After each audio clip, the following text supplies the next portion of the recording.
రాష్ట్రంలో కూటమి అధికారంలోకి వచ్చిన తర్వాత ఇమాంలు, మౌజన్లకు గత 11 నెలలుగా గౌరవవేతనం ఇవ్వడం లేదని, తక్షణమే ఇమాంలకు, మౌజన్లకు గౌరవవేతనం చెల్లించాలని వైసీపీ కాకినాడ జిల్లా మైనార్టీ సెల్ నాయకులు డిమాండ్ చేశారు. సోమవారం కాకినాడ కలెక్టరేట్లో జరిగిన ప్రజా సమస్యల పరిష్కార వేదికలో వారు జిల్లా జాయింట్ కలెక్టర్ను కలిసి వినతిపత్రం అందజేశారు. ఈ సందర్భంగా వైసీపీ మైనార్టీ సెల్ రాష్ట్ర ప్రధాన కార్యదర్శి కరీం బాషా మీడియాతో మాట్లాడారు. ఈ కార్యక్రమంలో వైసీపీ మైనార్టీ సెల్ నాయకులు కరీం బాషా, అజ్జు, రెహమాన్ ఖాన్, జాఫర్ పెద్ద సంఖ్యలో మైనార్టీ సెల్ నాయకులు పాల్గొన్నారు. ప్రభుత్వాన్ని పట్ల తెలియజేయడానికి ఈ కార్యక్రమం ప్రధాన ముఖ్య ఉద్దేశం. మరి ఇమాంలకు, మౌజన్లకు గౌరవవేతనాలు గతంలో 2025 మరి జనవరి నుండి సెప్టెంబర్ వరకు చూసుకుంటే 8 నెలల గౌరవవేతనాలు బకాయి ఉంది. అలాగే ఎలక్షన్ సమయంలో 3 నెలల గౌరవవేతనం బకాయి ఉంది. ఇవన్నీ కలిపి 11 నెలల గౌరవవేతనం మరి ఇమాం మౌజన్లకు ప్రభుత్వం నుండి రావాల్సి ఉంది.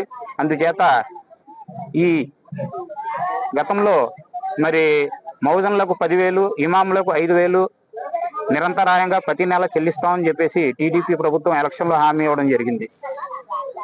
ఆ ఇచ్చిన హామీని మేరకు నెరవేర్చడం జరగలేదు. వారికి మౌజన్లకు, ఇమాంలకు గౌరవవేతనం ఇవ్వలేదు. అందుచేత మరి వైఎస్ఆర్సీపీ ప్రభుత్వంలో గతంలో మరి 2024 మార్చి నెల వరకు కూడా ఏవైతే గౌరవవేతనాలు అన్నీ కూడా అందరికీ ఇవ్వడం జరిగింది. అందుచేత ఈ గౌరవవేతనాలు ఇవ్వకపోవడం వల్ల మరి ఇమాం మౌజన్లు కూడా చాలా ఇబ్బంది పడి కష్టపడే పరిస్థితి.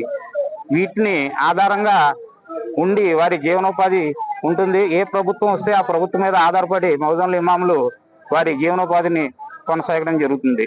అందుచేత ఈ 25 జనవరి నుండి సెప్టెంబర్ వరకు 8 నెలల జీతాలు, అలాగే ఎలక్షన్ సమయంలో రావాల్సిన 3 నెలల జీతాలు వెరసి మొత్తం కలిపి 11 నెలల జీతం తక్షణమే విడుదల చేయాలని చెప్పేసి మేము ఈ ప్రభుత్వాన్ని డిమాండ్ చేస్తూ ఈ వినతి పత్రాన్ని అందజేయడానికి కలెక్టర్ గారి ద్వారాగా మేము విజ్ఞప్తి చేస్తున్నాం.